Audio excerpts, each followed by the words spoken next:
किया, मगर माता जी की हालत देखकर सीना चाक हो गया और कलेजा जलकर खाक हो गया। मेरी मौजूदगी में माता जी को इस कदर आजाद, मेरी जिंदगी पर लाख लानत हुआ फटकार दरकार। माता जी आंखें खोलो, लीजिए आपका लक्ष्मण आप में कदम पर निसार है। अगर नहीं बोलती तो लीजिए लक्ष्मण आपसे पहले मरने को तैयार है।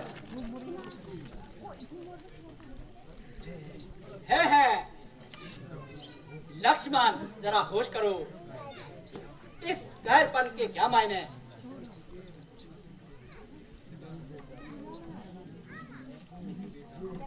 नहीं बेटा, मैं अच्छी हूँ, यूं ही चक्कर सा आ गया था। अजय बंदेर है कि जब राम हर तरह से राज का हकदार है तो किसी दूसरे का उस पर क्या अधिकार है। रोने और गिड़गिड़ाने से राज नहीं मिल सकता, किसी के कहने सुनने पर राम घर से बाहर नहीं जा सकता। अगर किसी में हिम्मत है तो मुकाबले पर आए, हमारे दो हाथ देखे और अपने दो दिखाए, ताकि राज करने का कुछ मजा भी आए। वरना मैं ऐसी चालाकी और बेईमानी हरगिज नहीं चलने दूंगा, और जब तक दम है किसी की दाल न गलने दूंगा।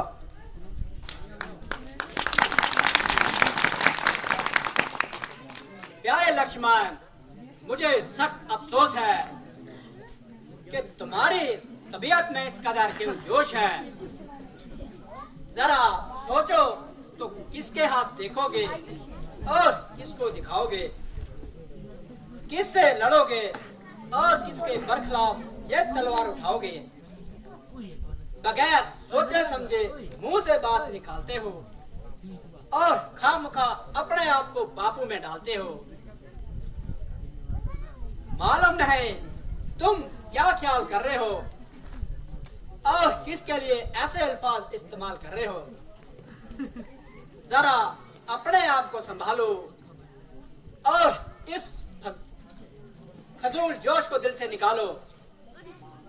तमाम कुल का नाश हो रहा है, जिसे देखकर मेरा कलेजा पाश पाश हो रहा है। उधर पिताजी की हालत बद से बदतर होती जा रही है, इधर माताजी अपनी जान गंवा रही है, सीता बेचारी अलग जमीन पर पड़ी रो रही है, और आपको ना मालूम कौन सा चाव चढ़ा है। उल्टा मुझसे कह रहे तुम्हारा गुस्सा बेफायदा बढ़ रहा है। अगर यूं ही तो यूं ही इसी तरह से पूरे खानदान का मिला मेट करके भरत एक दिन जरूर राज करेगा और सूरजवंशी का मुकुट अपने सर पर दे लेगा। अगर इसी का नाम धर्म है तो मैंने भी एक और राज का मजा ना चखा दिया, तो माता सुमित्रा का दूध एक दफा तो क्या लाख दफा हराम है। भाईजान, जरा गुस्से को दिल से निकालो और बात के हर एक पहलू पर अच्छी तरह नजर डालो। इसमें भरत का क्या कसूर है? वो बेचारा यहाँ से तो काले कोसों दूर है। तुम बार बार क्यों उसका नाम लेते हो और खाम का उसको इल्जाम देते हो? माता कुकई का तो यूं ही बहाना है, दरअसल हमारी आजमाइश का आजमाना है।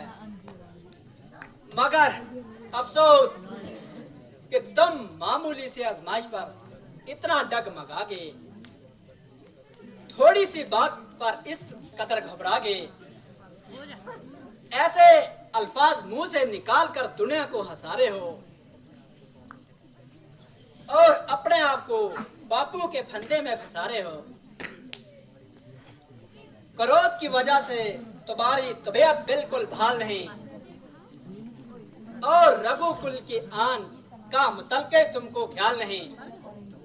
बहुत अच्छा, अगर रघुकुल की यही रस्म है तो अयोध्या में रहना मेरे लिए भी कसम है। मैं जीते जी आपका साथ नहीं छोड़ सकता और किसी भी हालत में आपकी रफाकत से मुंह नहीं मोड़ सकता।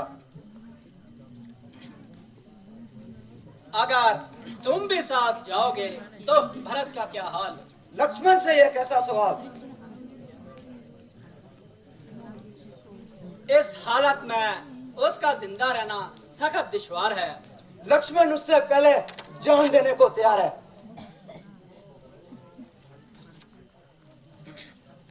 तुम्हारे इस जिद से ये सारा खानदान बेचिराग हो जाएगा।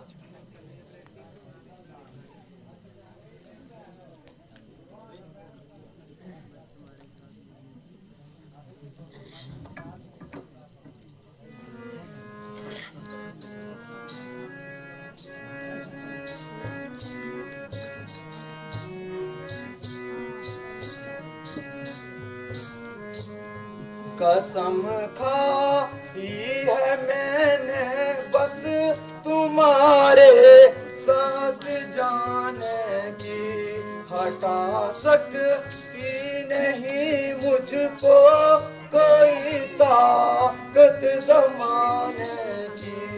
कसम खा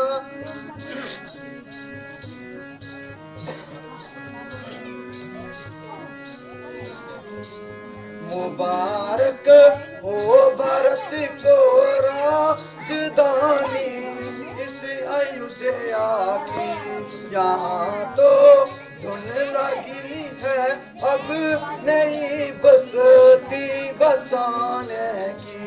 कसम खा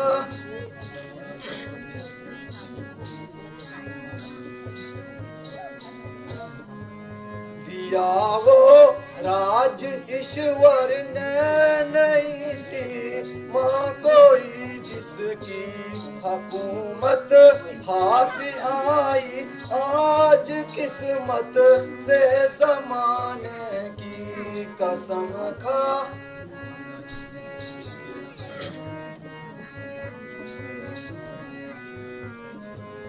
हमारी राजधानी में खलल को ही न आएगा, न आएगी कभी नौबत किसी का दिल दुखाने की। कसम खाई है मैंने बस तुम्हारे साथ जाने की।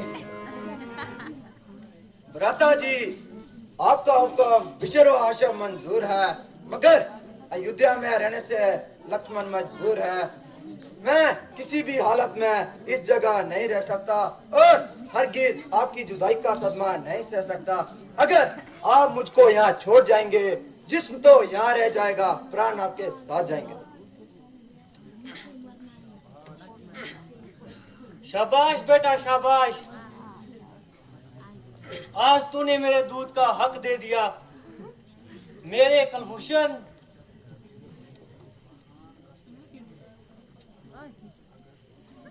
अगरचा तेरे लिए मेरा युगो मां कष्ट है, परंतु इस हालत में ही मेरी आत्मा संतुष्ट है। अगर जरूरत पड़े तो जान पर खेल जाना, मगर बड़े भाई की सेवा से जी ना भरना। मुनासिब तो यही था कि तुम यहीं ठहर जाते और राज के कामों में भरत का हाथ बटाते।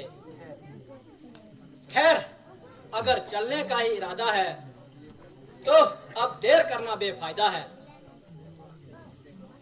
माताओं को आखिरी नमस्ते करो और जल्दी जंगल के रास्ते पढ़ो।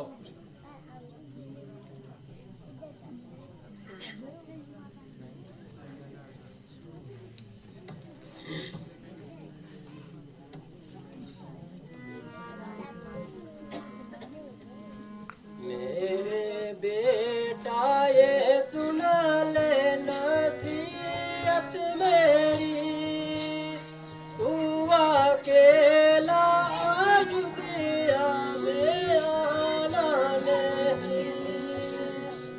पीठ देखी है तीनों की जाती दफा, तू अकेला मुझे दिखाना नहीं। मेरे बेटा ये